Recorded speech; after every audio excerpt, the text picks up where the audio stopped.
Hello and welcome to episode 1327 of The Sleeper and the Bust. It is Friday, August 2nd. I'm your host, Paul Sporer, joined this morning by Justin Mason. Justin, good morning, sir. Good morning. How you doing? Sleepy but good. Um, Big day yesterday, getting a lot done on the short slate. Sometimes I appreciate a short Thursday slate because I can get distracted. Just the tractor beam of baseball will get me drawn in sometimes. But, only 5 games. They didn't even start till later in the day. So I felt accomplished after yesterday. How you doing? Still nursing the softball injury? Yeah, still nursing softball injury. Just it's one of those things where it's better. So like I feel like I can do more stuff, and then I pay for it. So Yeah. it's I'm cutting you and Trout this weekend, man. I'm sorry about it. yeah. No, I totally understand. I'm surprised you held on to me for this long. Like It's kind of like like a friendship thing in a way, like I'm yeah, rooting for you type vibe, but I knew in my heart and I yeah. had a chance to get a good pickup too, so hmm you kind of screwed me. Hey, Kobe Mayo's coming up this weekend, so not a Maybe I'll bad. scoop Mayo. Yeah, not a bad. Mayo for Mason. Or Mhm. Mason for Mayo rather. Uh, all right, well I'd do that. we're gonna talk some two steps. You would pick up Kobe Mayo over you. Yeah, And I wasn't absolutely. joking. It is time to cut Trout, folks. If you didn't already, and I know some Yeah. did, I held hoping, and then we got some positive news about the rehab and all that. Hurt himself again during that, and he's done. And just a quick note on that. Are you done drafting Trout ever? Or you never say never? Where do you come out on that? No, I never say never. I mean, like I just think like the What's the price got to name be next year? Sorry to interrupt out what you said. outside top 100, Okay. You and I think think it that's will be where too? I think it will be. Yeah, I think it will be too. Um, I was big on the Trout train this year, like a rebuy at a good price of one of the best players ever. And look, he got hurt again. And so I know it's going to sound like copium to be like, well, he was awesome when he played, because it's not that surprising to say mm. that. I grant that. But I did feel good about the pickup for the month that he had, particularly the fact that he was 6 for 7 on the bases. That's what's so frustrating is I really wanted to see where this season went with Trout, because I thought it could have been a really fun season if he could have stayed healthy. But you knew the risk going in if you took him. Obviously, my fatal flaw there was taking him and Royce Lewis. We spend all winter talking about not stacking injury risk, and then my dumbass takes both of them and wonders why the Yeah. main event team is in last. Cool brain, Paul.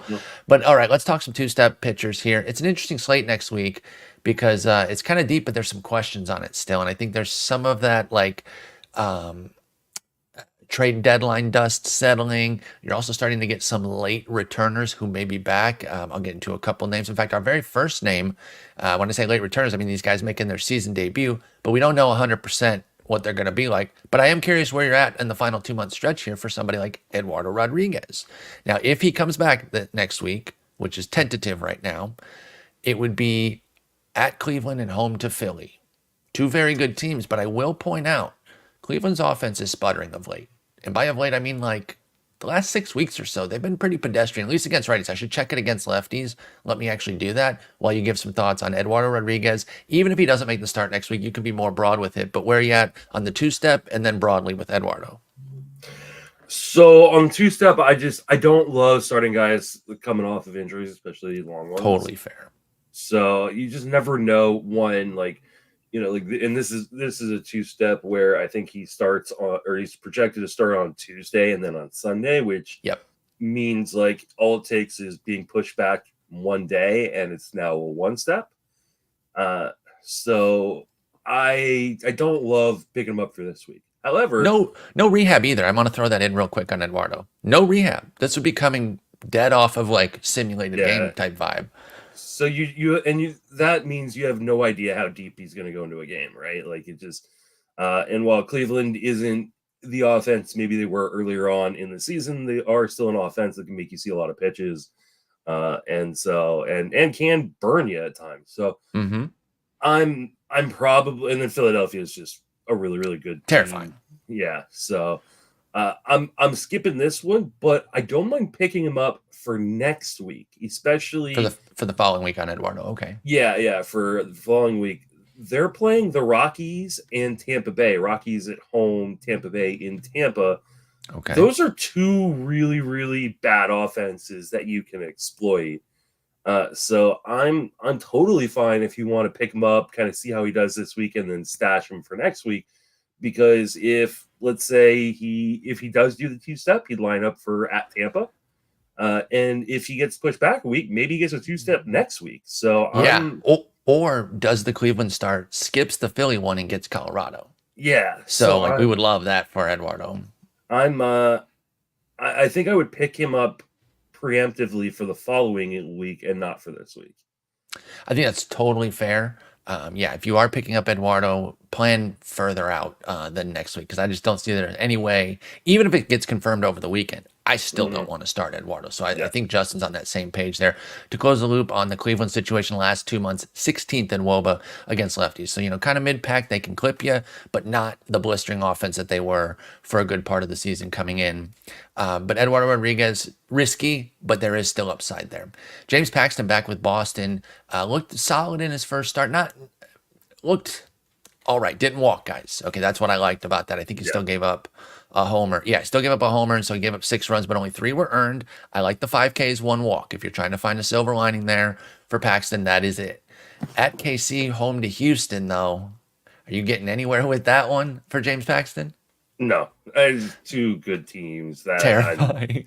yeah, like I mean, one of the great parts of Paxton while he was still in LA was he was just getting a crap ton of wins. He's struggling now to go 5 innings, and Game an I'm just opener. yeah, exactly. Like I don't know that I trust him against these two teams. So I mean, outside of AL only leagues, I just can't imagine any world we're starting James Paxton. Slated for at Baltimore the following week too. So if you're holding in Yeah, a mixer, I think you move on and maybe reconvene. If the two-step goes well, you can buy back in. And I know some people don't like to do that, but take the spot this week either way with James Paxton. I would not utilize him. A couple of Knicks in Cincinnati, both Nick Martinez and Nick Lodolo going at Miami and at Milwaukee. And obviously they're at different levels of their ranking. We'll talk about Lodolo in a moment. I did include him because he's coming off the ugly start. So we'll talk about him in a second. But Martinez is the guy who's more widely available, could be streamable. Can you get there with the at Miami and take on the at Milwaukee with it for Nick Martinez? I don't think so. Just because Martinez has only gone 4 innings once in this season. I know it was his last start, but you just can't guarantee that he's going to go deep enough to in the game to win. So there's just no upside and only downside, even against a team like Miami, who's not very good. Like if he can't go 5, like what does it matter that he's going up against this team that's not very good if he can't get a win? True, So true. I don't see there's many. I mean, unless you're only looking for ratio help right now, because it doesn't strike out a ton of guys. Like I really don't see a purpose in starting Nick Martinez. I do not want to take on the Milwaukee start. Yeah. So for me with Nick Martinez, it's a daily league situation where I would do the Miami one in Hmm. 15s, maybe some 12s, depending on what sort of depth you're looking at there. But I cannot take the two-step. Milwaukee just scares me. Even when they're in like their lulls as any offense goes through, I still don't like starting medium and low tier guys. And like, let's be honest, Nick Martinez is a low tier guy. He's not a bankable 5+ innings guy. It's a big risk. So take the Miami start, but skip the Milwaukee one. And if you have to take both in a weekly, it's a skip. Nick Lodolo is almost assuredly a start everywhere, but a little bit of a check in here. Are you perturbed by the bad outing? Is it just a bad outing? We move on, no big deal. How have you been assessing Nick Lodolo this year with a 3.99 ERA, 116 WHIP, and exactly 100 Ks in 97 innings? Yeah, I mean, he just got battered to death in that last start. It Yeah, was a 11 500, hits. yeah, 500 BABIP. Like his xFIP in that start was 369. Like I think he would have been fine. And like yeah, this will happen to Nick Lodolo every once in a while, but like I think for the most part he is pretty close to a must start guy. And when you get that at Miami start, yeah, even like the at Milwaukee, like Milwaukee's a team that can hit you around a little bit, but like they're not a team I'm necessarily running away from, especially when it's not in Cincinnati. So I'm totally fine starting Lodolo here. I think he's in all formats play. Yeah, I'm not getting him out of the lineup anywhere. Just wanted to make sure that you were still comfortable with Nick Lodolo. think he's pretty close to an auto start. Yeah. Some of your 10 teamers, there may be a situation where it's a tough two step or something, or even a tough single start where you can have a deep enough rotation to skip. But given the way pitching's gone this year, I highly doubt that too many people can Yeah. afford to skip Nick Lodolo on a two step. All right, Cal Freeland, they're both in Colorado, New York, Atlanta. Obviously, no, unless you say otherwise. Hold on, hold on, hold on. Here we go. You ready? Yes. Kyle Freeland's home ERA this season is 188. Then start him. Then start him or shut up. Like I'm not saying you should, and I don't think I would. But if you are desperate in like a 15-team league, he has been unbelievable at home. He's been terrible on the road. Terrible. He's but it's all BABIP. Yeah, of course it is. Like, but it's totally so funny how disparate it is. 240 at home BABIP for Freeland, 423 on the road. This happens every year. One Rockies pitcher, and you never know which one it's going to be. Nope. Will have a better, like a drastically better home road split. And you'll never feel comfortable enough to start him there. And this is why, like, Herman Marquez, like when he was kind of like in his prime of like being like a top like 30 starter, like there was always this argument, like people are like, well, he's actually pretty good, like, you know, like, and it's like, yeah, but like when are you ever gonna feel confident starting him? And like Kyle Freeland, like he's been amazing at home, but like that's like I don't care. Like it's just like, when you break it down to start by start and you're making that decision, like, yeah, I mean, I'd rather like, you know, set my team on fire with Griffin Canning than like which we both did this week. We are really not smart people. Again, turn this off if you're trying to win your leagues. If you just want to laugh at us, hang out, have a good time. But our dumbasses, for about the 47th time this year, both picked up Griffin Canning again and started him. We deserve what we got. Last minute, I got Trevor Rogers in my lineup. You know, that worked out great. I'm just these guys that like they're so talented. I still think Griffin Canning's a good pitcher. By the way, that's my problem is that I still don't want to give up. But no, I'm not rostering him the rest of the year. Yeah, Kyle Freeland, even if these were both on the road, I wouldn't get there. Cal Quantrill, by the way, your boy, also better at home. So also not really trustable when he's having this like good season because the best work's coming at home and no one wants to start Cal Quantrill there. Both those guys are contact guys too. So you never feel comfortable with them in Colorado.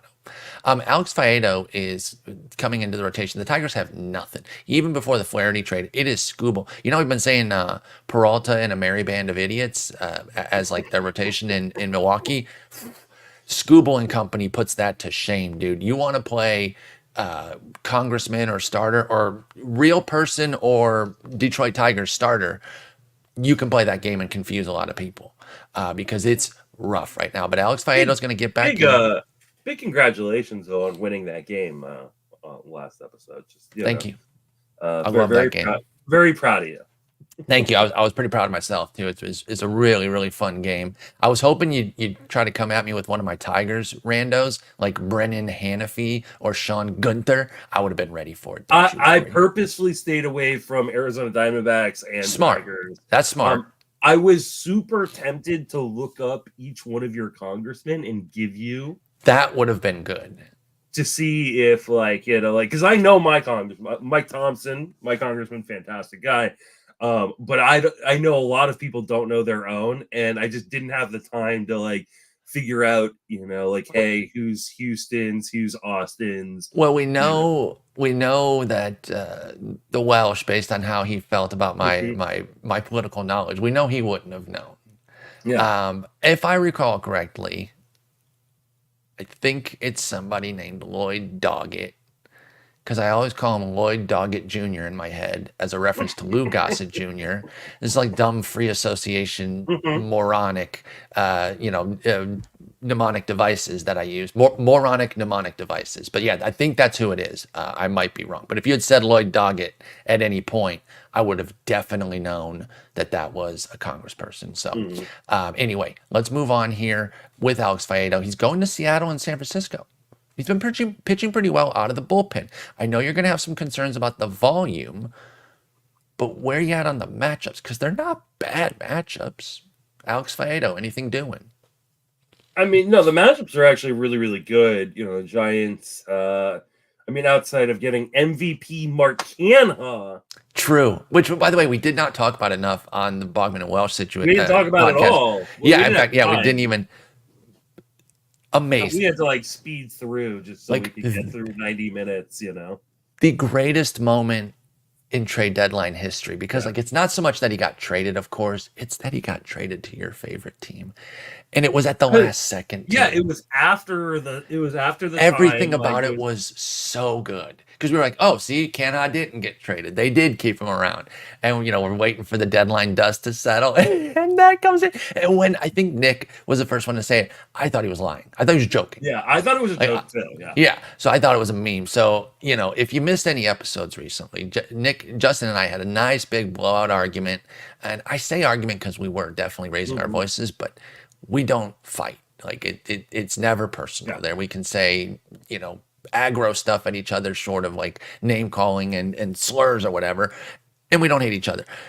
But we were aggro about Mark Canha. I was like, the Tigers do not have to trade him. He's a veteran presence. Keep him in that clubhouse. I'm like, who's trading for him? What are you even going to get? And then Justin's team, of all teams, trades for him. And now Eric Silva is in the crosshairs. We have to see if he becomes anything for the Detroit Tigers. Because if he does, I will be happy, of course. He'll be their closer in 2026. Yeah, I can't wait. I would just love it. And if you don't think I wouldn't get an Eric Silva jersey the moment he makes the majors, you don't know me. Because Justin and I are thinking about both getting Canha jerseys for Arizona Fall League. Oh, So that's happening. Yeah. yeah, I think we have to one of each of our. We should wear the opposite though. I should wear the Giants one. You should wear the Tigers one. Yeah, I'd be down for that. But anyway, Faedo.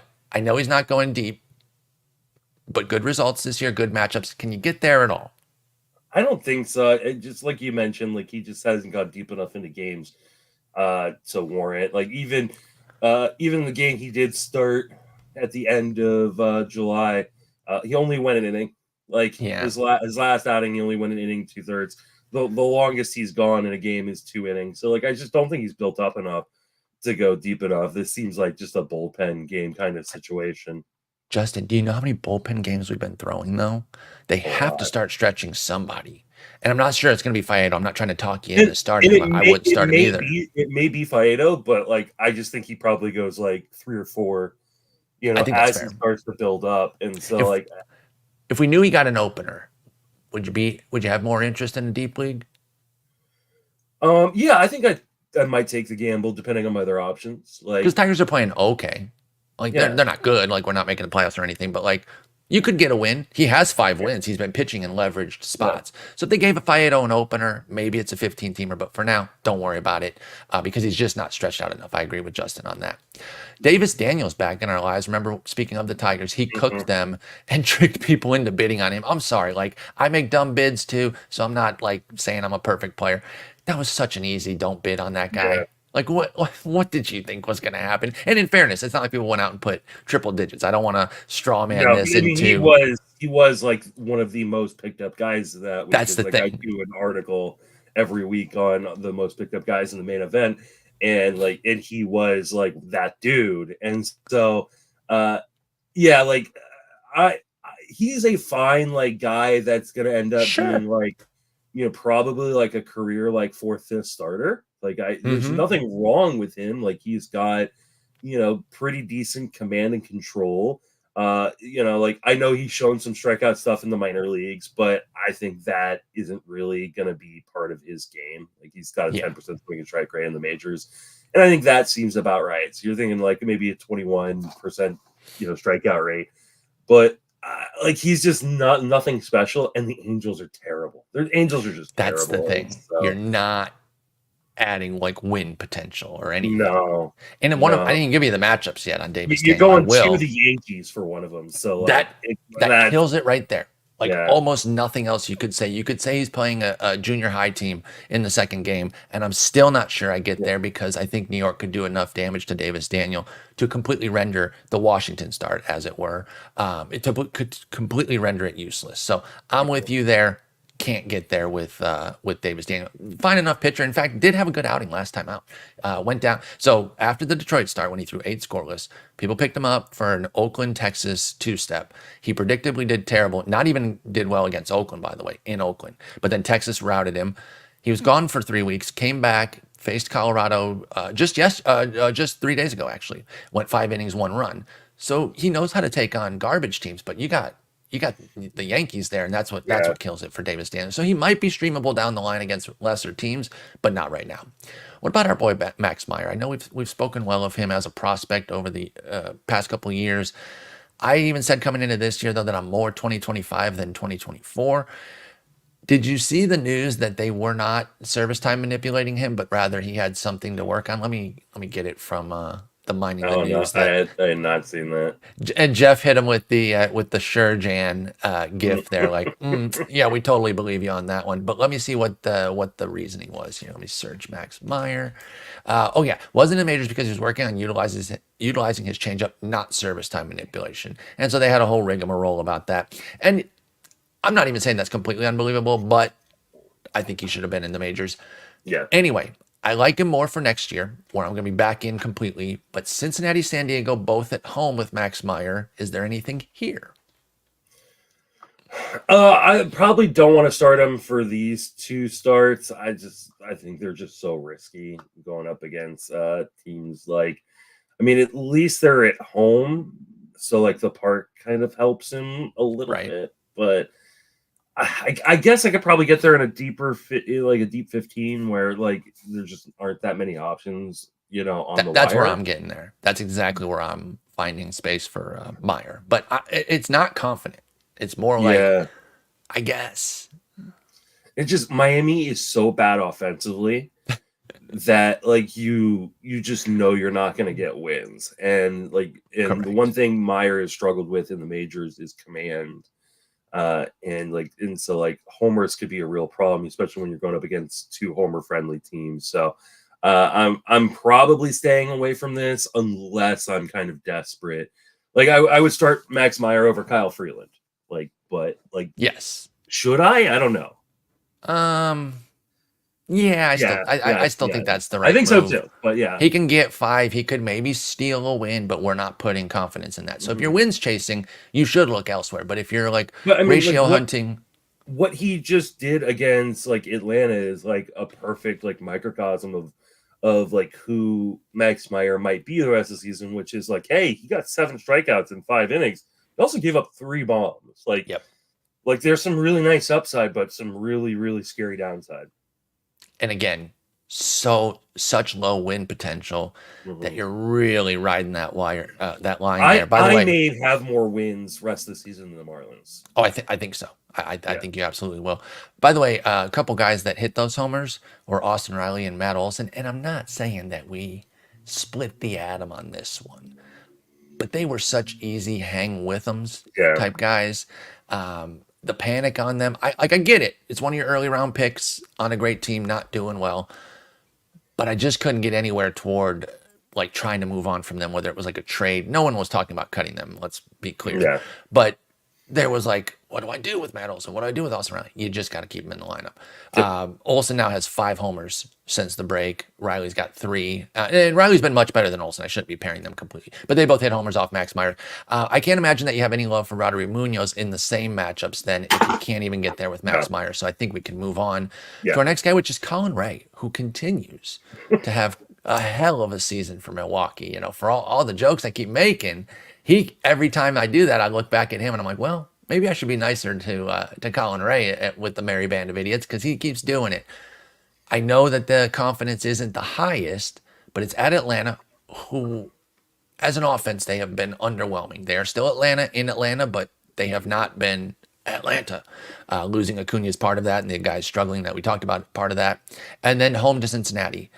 Colin Ray, with all the good work he's doing this year, do you find a spot for him anywhere besides 15s? I think he got to in 15s, unless you disagree and want to say otherwise. I think you got to get in 15s. I'm curious about 12s with Ray.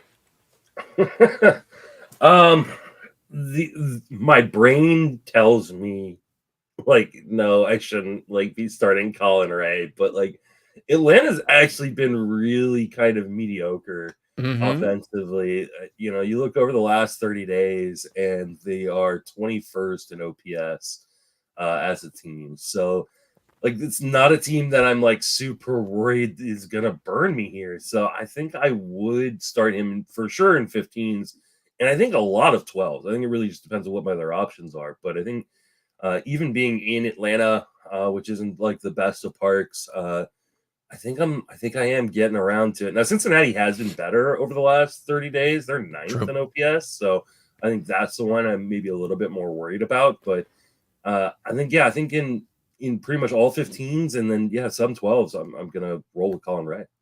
Yeah, I really like Ray. Kind of the opposite of like a Max Meyer, where the raw skills aren't as good, but the win potential is sky high. And he has a 3.59 ERA and 120 whip. So Colin Ray's Yeah. having a wonderful season. I would take advantage of that. I like him in, excuse me, in a decent number of 12s as well. Next up, we have David Festa, Minnesota prospect who had some acclaim when he came back up, was getting picked up in a lot of situations. Prospects, they are what they are. They're kind of unreliable and up and down. Live arm though, lots to like here that people are excited about with David Festa, at least in the long term. We haven't quite seen it yet. Um, you know, Two ugly starts to open his major league career, one of which was against my Tigers, and they cooked him. But then since returning, two decent starts. The first one was only 4 1/3. That was the tough part there against Philly. But then 5 innings, 2 runs against the Mets in New York with 13 Ks across those 9 1/3 innings. So David Festa goes to the Cubs and home to Cleveland. Where are we starting him, if anywhere? I think just 15s, but I think I would roll with this in a lot of scenarios. Obviously, going to depend on who your other options are, but like he has looked better. It's all about command with Festa. Like the stuff is really, really good, and you see that with the 13 strikeouts here in the 9 1/3 total innings over the last two starts. Mm-hmm. The problem is like the homers. He's given up at least one homer in every single game. Gave up three in that one against your Tigers. So like if he can keep the ball in the yard, like yeah, David Festa could be a pretty effective pitcher, and you're going up against a Chicago Cubs team that isn't very good offensively, and a Cleveland team that, like you mentioned before, like is a little bit down as of late. So I think I would take the gamble, especially if I need strikeouts. You know, if you are ratio protecting right now, you may want to skip this one just because I think the ratios could be a problem if Mm-hmm. he has I a think that's bad fair. outing. But like if you're looking for strikeouts, you're looking for wins. I think the Twins are a good team right now, and they're trying to reel in the Guardians. So I think it's not a bad opportunity to go after wins and strikeouts with David Festa. Yep, I agree with that. At the Cubs, home to Cleveland, very interesting in 15s, maybe some 12s, but again, depends on how shallow you're running, deep or shallow you're running there. Sean Manaea and Luis Severino both have 2 steps for the Yankees, but different matchups because they have a carryover series, meaning there's a fourth game on Monday for the series, and that's going to be for Sean Manaea at St. Louis and at Seattle. So he gets the better end of it because I'm going to let you know that Severino goes to Colorado in Seattle. But that Seattle on the weekend is so encouraging for both. I really like Manaea here because St. Louis, quality team. I respect them, but I like him going into St. Louis. I think he can handle that. And then I love the at Seattle. So Manaea's an all go for me. I would start him anywhere, even as deep, Yeah. even as shallow as tens if he fits. So you said yeah, so you agree there. Severino, he gets the one up, one down at Colorado, but at Seattle. Can he beat them in Coors enough, or sustain enough to get that great Seattle start? Or are you scared here with Severino? You just never know where you're going to go with Severino. I mean, like he goes Complete out wild and card this year, start to start. I mean, even just like the last four starts, he had a good start versus Washington, a great start versus Miami, a good start versus Atlanta, and then just gets absolutely destroyed versus Minnesota and gives back a lot of that work. And I just think that's kind of the guy you get with him. And here's the problem: he's going to Colorado, a place where you can just get hit around because of that thin air and the massive outfield, and he's a guy that's just allowing a ton of hits. Like he's Yep. not the swing and miss dude that he was earlier on in his career. And so, like, I could totally see him just get absolutely torched in Colorado and then be great at Seattle. Um, I'm not risking it. I don't unless I'm like win seeking, and I don't really care about my ratios at this point. I'm just not doing that. Same with Severino. It's just too scary going into Colorado. We know the duds can erase more than one gem. So there's a chance where he's skunked on Tuesday because if he does so poorly in Colorado, he almost can't make it up in Seattle short of like a no-hitter or something. So I'm nervous there too. 15s, I understand you might not have a better option. I am sympathetic to that. I play 15s. I know how the waiver pool has been in pitching, so I get it if you start him there. But that's the best I can do on Severino. I'm really trying not to start him this week, but I won't cut. And we do talk about that. If you're not starting a two-step, do you cut him? I'm not going to cut Severino. I just don't want to start him. JP Sears gets the White Sox, which is always great, and now he goes to Toronto with that, which they still got Vlad and your boy Springer. They're not nothing, but they're not scary. So is this not a great setup here for JP Sears? I know he's on Oakland, so the win potential isn't super high, even though their offense is playing better of late. Any love for Sears here? Man, Sears is one of those guys where in my head I just think he is a better pitcher than he actually is. 100% agree, dude. I love this guy, and it just doesn't pan out to the level that I believe he is.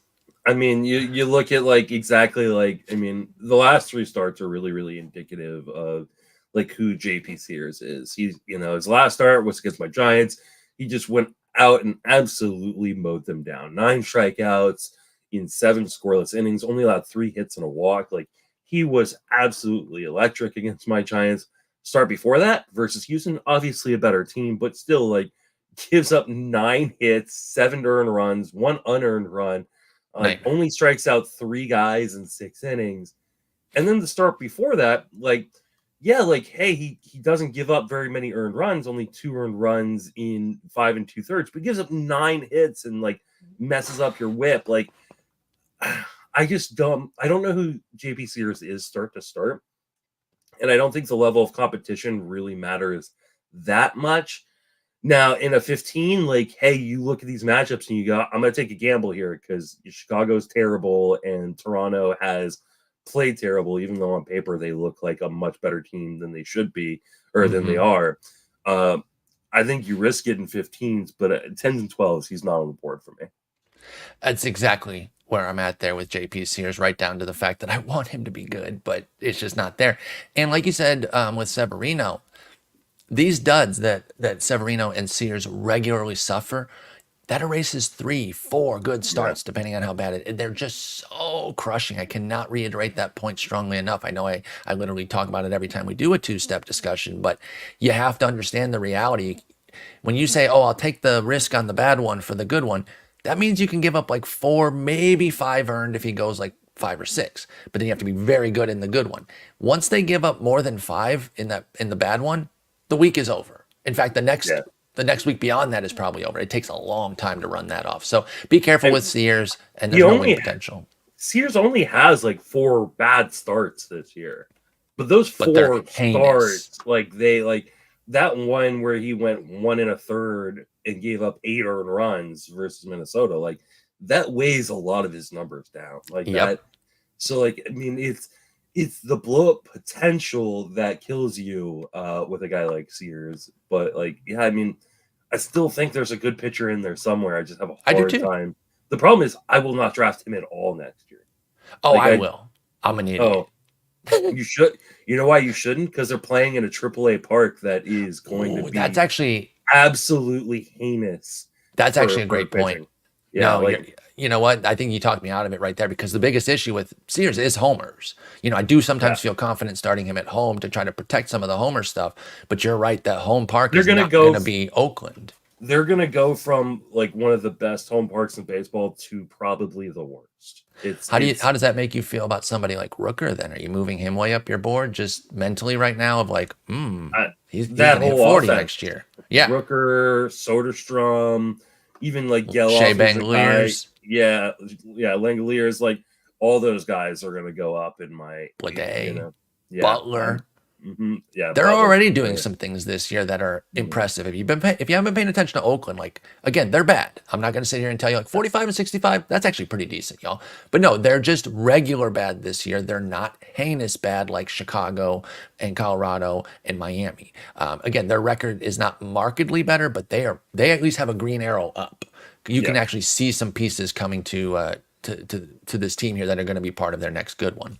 All right, so we're out. There's just gonna be like a guy on Oakland next year that like out of nowhere like is an amazing offense. Like Nick Without a Allen's gonna doubt. have his breakout season or something in Oakland next year. 32 Or homers from JJ Bleday. I'm calling it. yeah, it's gonna be something ridiculous because they are just playing in this tiny little stadium. Like it's We saw what it did for Toronto in the yeah. post-COVID year when they had to bounce around there. It kind of set this bar up for Vlad that he hasn't been able to reach, and yet people No, still pretend that he's not good because of it. I don't want to get into I that will not discourse. draft an Oakland pitcher next year. I Mason think I'm Miller may be 100% with you.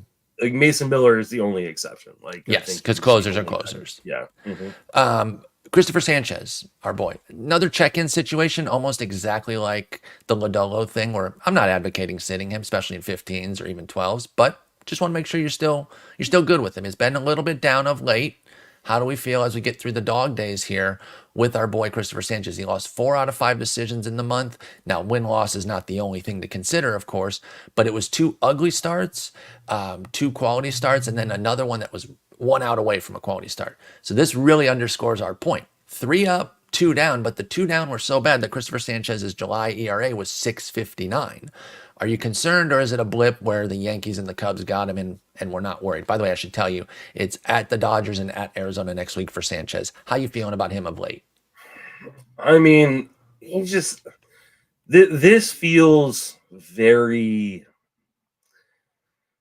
I mean, it's very Charlie Brownish. Like I hate to say it, like because like I love my dude Christopher Sanchez, but like he's had. Let's see, I gotta do quick math. He's Quick had maths.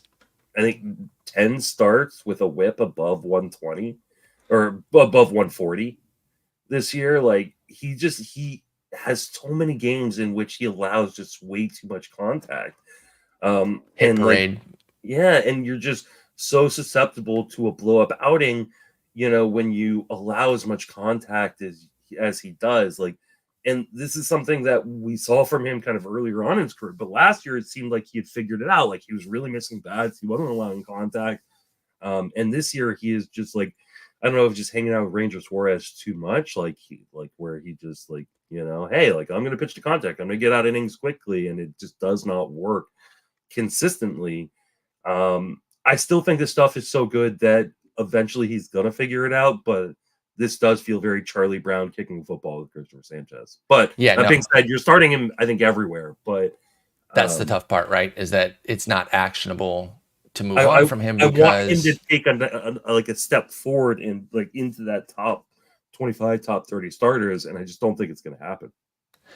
I think it can. It hasn't this year, though. I do Mhm. agree. And I came in as a huge Christopher Sanchez guy this year. And I haven't hated the returns. It hasn't been a flop. He's 7-7 with a 336 ERA, 128 whip. To your point, the whip has been the problem. If he didn't have an MLB best .3 homer 9, we'd be seeing some Yeah, real trouble.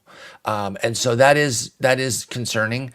He is a heavy ground ball guy. He does come honestly by the home run suppression. The 1-5 last year didn't make sense to me. It was that classic, like, yes, he keeps the ball down, but when he misses, it's like an auto homer. So as unlucky as he was in homer last year, Christopher Sanchez has been equally as lucky this year, probably somewhere in the middle, of course.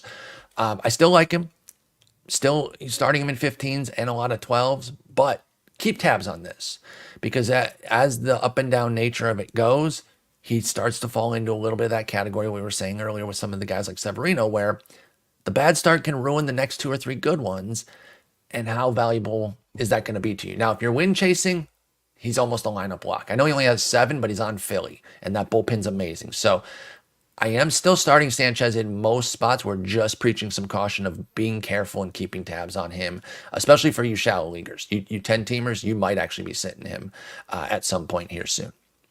Bailey Falter, San Diego and at LA. How are we feeling about that? yeah, no way am I doing that. Like I know Falter has pitched better as of late, especially, but like he's also 2 of his last 4 starts not gotten to 5 innings, and he only went 2 innings against the Mets. Is that bad? It is bad. Oh, okay. So I didn't know. and I now had you're going to be, and I know the Dodgers haven't been like the offense that they were earlier on in the season because of all the but you still don't like missing facing players. them. But you're not comfortable facing them. So like, yeah, there's no way. I would not. I mean, outside of NL only, I'm not starting Bailey Falter. Yep, that's where I'm at too. And like Bailey Falter's at pitched some decent work this year, but San Diego Yeah. and at Dodgers. The problem is there's just so little upside with a guy like Falter because he does not get strikeouts. Like, Correct. and so like there's like so like if there's gonna be downside, you want like some really nice upside. You just don't get that with Falter. Yeah, and like the win potential isn't nothing because Houston or Pittsburgh's playing pretty well, but it's not high either. So be careful. His opponent in one of the games could be Matt Waldron. I actually didn't check, but he's facing Pittsburgh and at Miami. Amazing 2-step. So it's an automatic start for me in 15s and 12s. Are you starting Matt Waldron in 10s here? It is his start versus Falter. So Falter? Okay, cool. You can see both of them go.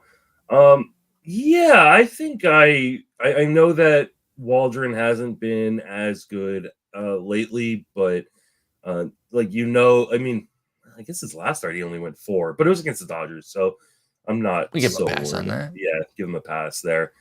You're still getting depth.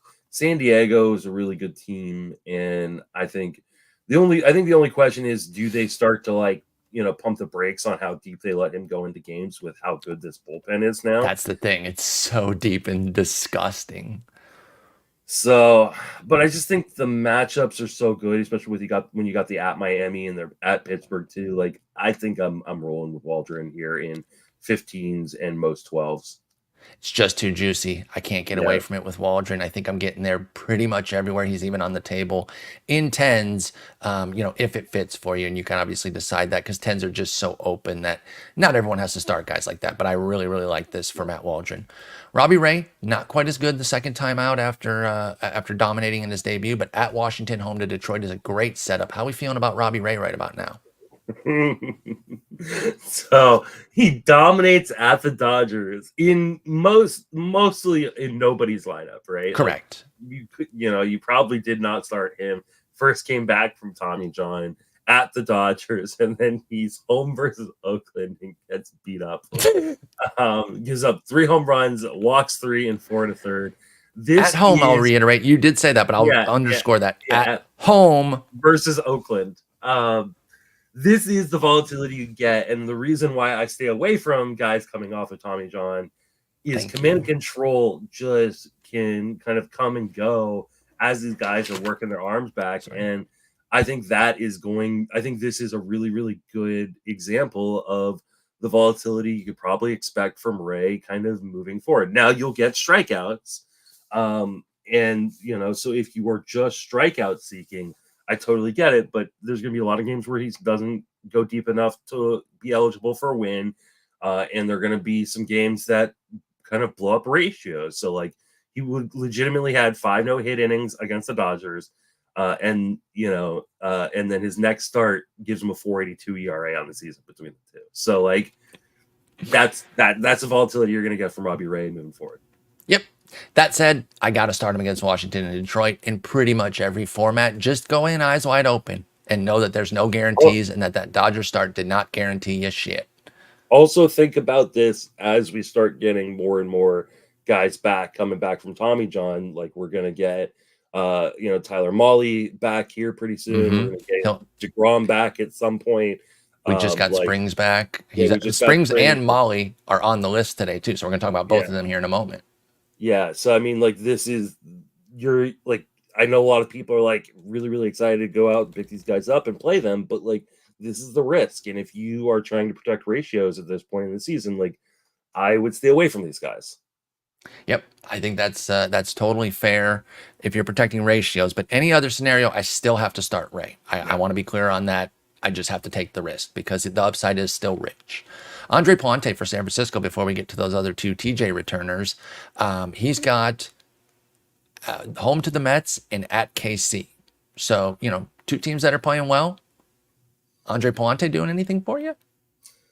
Um, I think in 15s, sure. Like Yeah, you, I can get there. you like I don't love the at Kansas City. Actually, I don't love either of these No, I don't either, matchups. but I still get there in 15s with Palante. Yeah, like he doesn't allow home runs. He's only had 5 home runs on the season. Mm-hmm. In 62 and a third. Like he pitches in a pretty darn good home park, and then you go to Kansas City, where, like you said, like it's not a great park necessarily for runs allowed, but it is a great park for homers. So, A like you great just park at suppressing homers, yeah, but yeah, allows other runs, is what you're trying to say. Yes. exactly, yeah.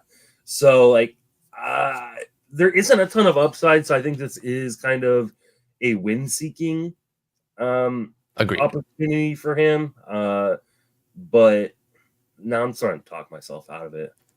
I'm still getting there in 15s with Andre Palante. Let me tell you, the main reason why is he's going to eat up some innings. I know you mentioned the win thing, and he didn't get a win in 4 July starts. I get that, but St. Louis is a Yeah. good ball club. They were close losses that he took, and then they did win one of the games. He just wasn't on the hook for it when he went 7 innings, 1 run. But then 6 1/3, 4 runs against KC. Okay, if I get that again this week, that's not the end of the world if he can beat the Mets. Obviously, he still has to do that. The Mets are not a pushover, but I like this enough in 15s. I can't, I doubt it in 12s. I doubt it.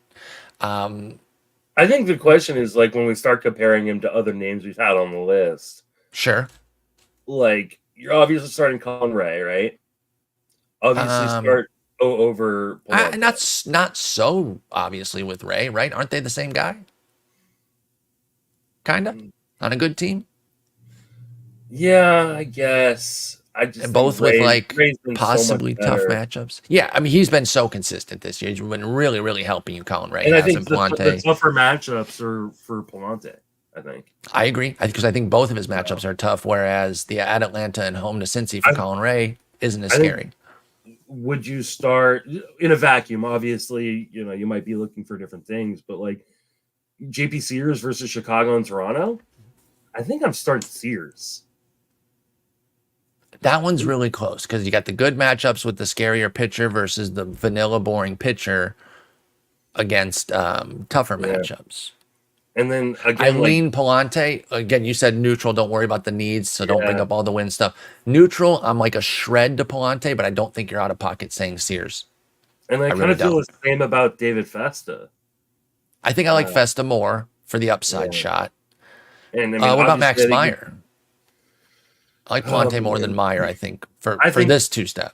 yeah, I think and obviously, again, depends on what you're looking for, but like, I think the only thing you would start Meyer for is strikeouts, right? Like, so Correct.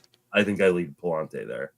Okay. So, we're not dying to start him in 15s. I just think he's firmly on the table there. And Yeah. if you picked him up, you likely did so out of need. We've stressed a million times over this year the difficulty of 15 team pitching waiver wire until last week. There was like a big week finally out of nowhere that had the injury returners and all that. But for the most part, it's been barren. So it's been tough. This guy was one of them in that big week. Jeffrey Springs was coming back from the IL from his TJ, and so he was picked up in a bunch of leagues. Obviously, I totally understand it. 3 2/3 in his debut, not what you wanted, but only 2 runs, 3 Ks, 1 walk. Not terrible. He did give up 6 hits, but like whatever, shaking off the rust. I know you're gonna have a lot of the same concerns that you said about Robbie Ray here. It's at St. Louis and home to Baltimore. Are you starting Springs anywhere? Yeah, I don't think I am.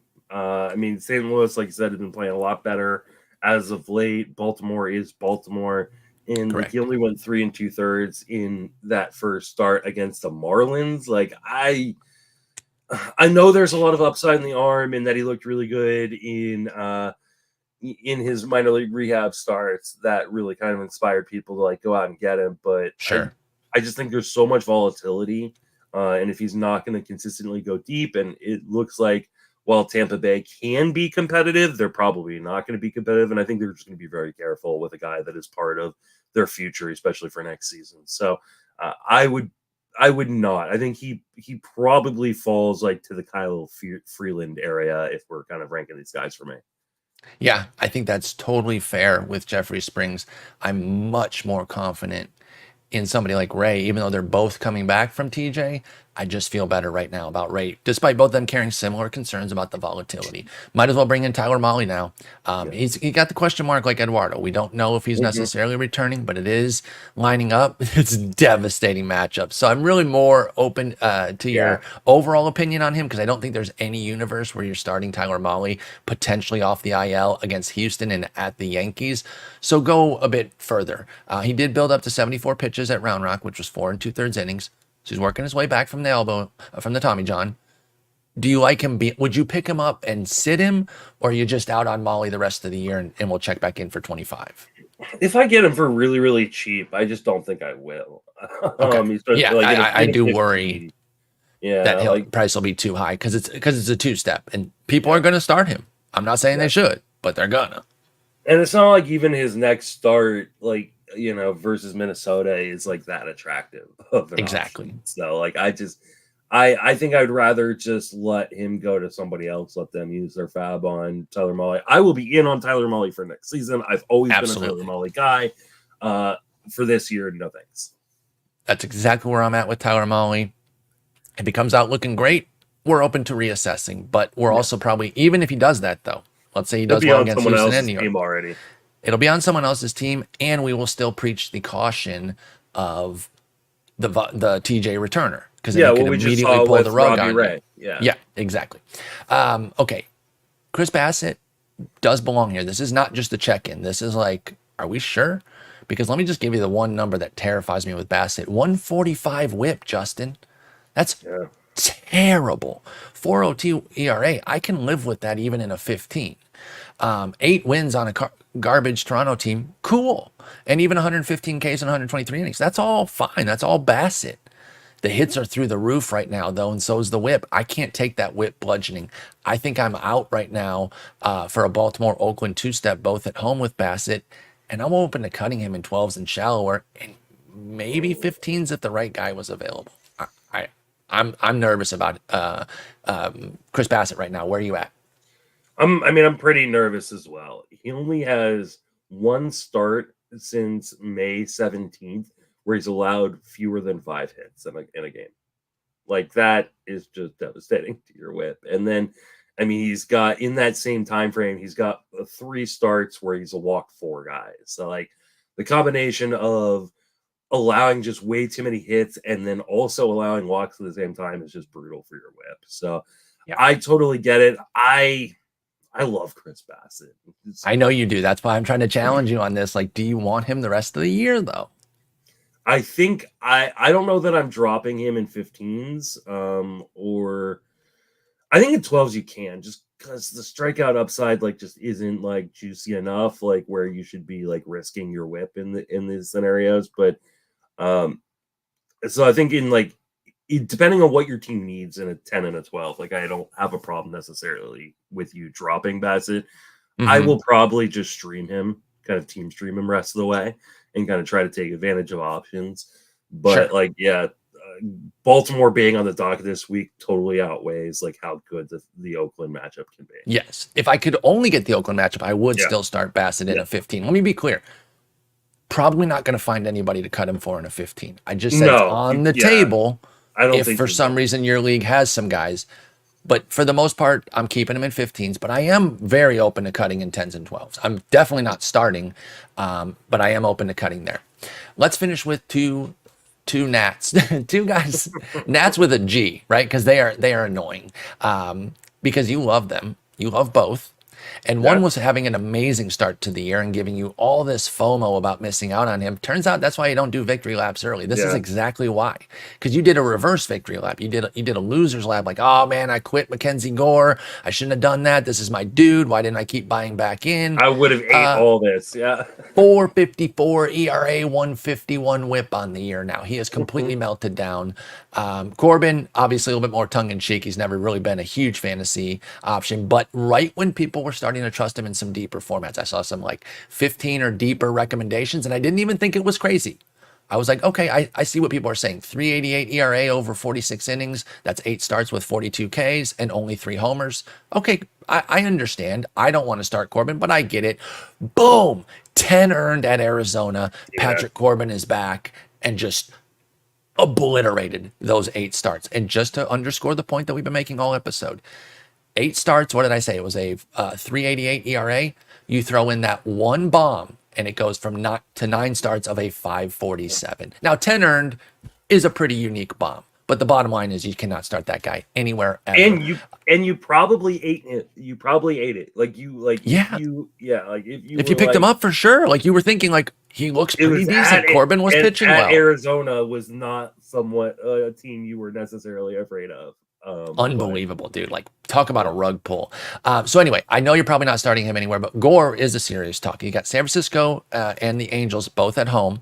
Are you getting there anywhere? Should he even be rostered in 15s? I know 15s suck, but he's got a 151 whip. Where are we at on Gore right now? Over his last 8 starts, so this is since like the middle of June, Mackenzie Gore has a 7.25 ERA and a 189 whip.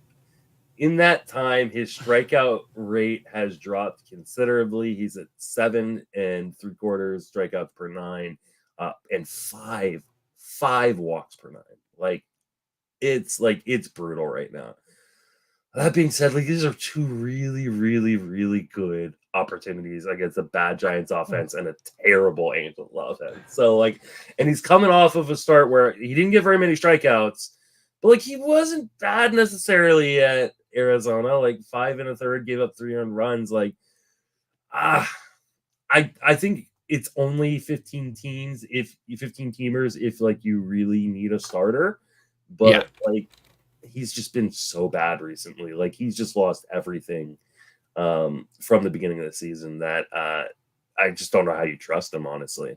It looked like it was a breakout time for Gore, and Nick got me on board. We talk about him on the fireside. I'm like, okay, yeah, this is looking good, and the pitch shapes and all that. He was loving all that, and I don't bring this up to like dunk on Nick. I was buying it. Because you were a big Gore guy too, so I'm like, okay, two of my guys are huge on Gore. I like this, and so I started moving up the rankings, and he's just major rug pull.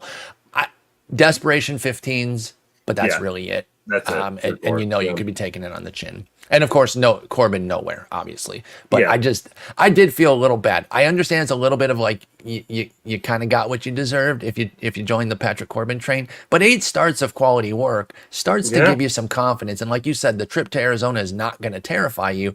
So to drop a 10 burger on you feels like cruel and unusual punishment. 5 innings, 5 runs, and the loss or something. Okay, I'd be like, yeah. You walked into that, but 10 earnings, that just seems cruel. But anyway, there's the 2-step slate. Of course, we don't cover the aces. So if you're like, what the hell? They didn't even mention Luis Heel, because they're auto starts. We just don't need to tell you to start Zach Gallen, Tyler Glass now, et cetera, et cetera. Justin, what do you got going on this weekend? Are you and Jason getting together? Are you hanging out this weekend? I don't think we're getting together. We do my family Olympics every year. Or not every year, but every 4 years. During the Olympics. Yeah, or every 2 years because we do it for the winter. So look for some videos. I'm sure that I will be posting of me doing like a pool noodle javelin. We've got a fencing with pool noodles coming up. It's a whole day, so probably gonna skip this week, and we'll be back at it next week. I love it. I absolutely love it. Enjoy the family Olympics. Nurse that hammy, and don't make it worse during the family Olympics. Yeah, we do have a trampoline event, which I may have to skip out on. We're playing trampoline horse, which is like the basketball game of horse, where you do a trick. And I think you're out on that. I don't think I will be doing that, but we have some pool events, so I think I can handle those. Okay, good. Well, be well. We will talk on Monday. Everyone have a great weekend, and I'll see you then. Take it easy.